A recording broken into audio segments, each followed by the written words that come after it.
నమస్కారం, ఎల్జేసీ TV news కి స్వాగతం.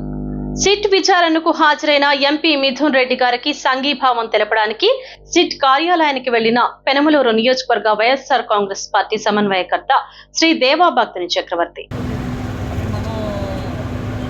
వాళ్ళు ప్రమాణ స్వీకారం రోజు చేసిన నాటి నుంచి కనుక మనం గమనించినట్లయితే వాళ్ళు ఈ రాష్ట్ర ప్రజలకి మేలు చేద్దాము, లేకపోతే ఇచ్చిన హామీలు అమలు చేద్దాము, లేకపోతే ఈ రాష్ట్ర ప్రజానీకాన్ని బాగు చేద్దామనే ఉద్దేశం అసలు వాళ్ళకి ఏమాత్రం లేదు.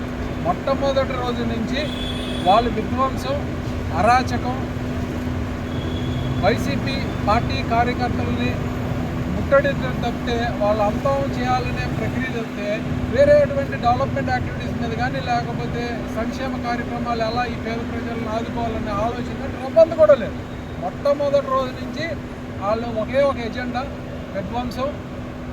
ఎలాగంటే రెడ్ బుక్ రాజ్యాంగం. వాళ్ళు ఎవరెవరైతే ఎదురొస్తారు, పెద్ద పెద్ద నాయకులుగా పార్టీని వాళ్ళకి ఎదుర్కొంటారు అని భావించారో వాళ్ళందరినీ ఏదో అక్రమ కేసుల్లో బనాయించేటువంటి పరిస్థితి. మనం అందరూ సిరీస్ ఆఫ్ ఇన్సిడెంట్స్ అంటే ఒకటో రెండో కాదు, వరుసగా అందరినీ అక్రమ అరెస్టులతోనే కొనసాగుతూ వచ్చారు.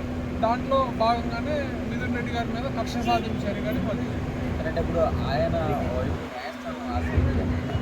ఆయనే విచారణ హాజరైంది, కానీ ముందుగానే అరెస్టులు అంటూ రకరకాల ప్రచారాలు చేస్తారు. దీన్ని ఎట్లా అసలు గమనించినట్లయితే చంద్రబాబు నాయుడు దేని మీద ఉన్నాడు? అన్ని స్టేట్ మీద ఉన్నాడు. ఈయన సొంతపోస చెప్పేయన్నీనేమో శ్రీరంగనూతులు, చేసేయన్నీనేమో అక్రమాలు, దురాక్రమాలు.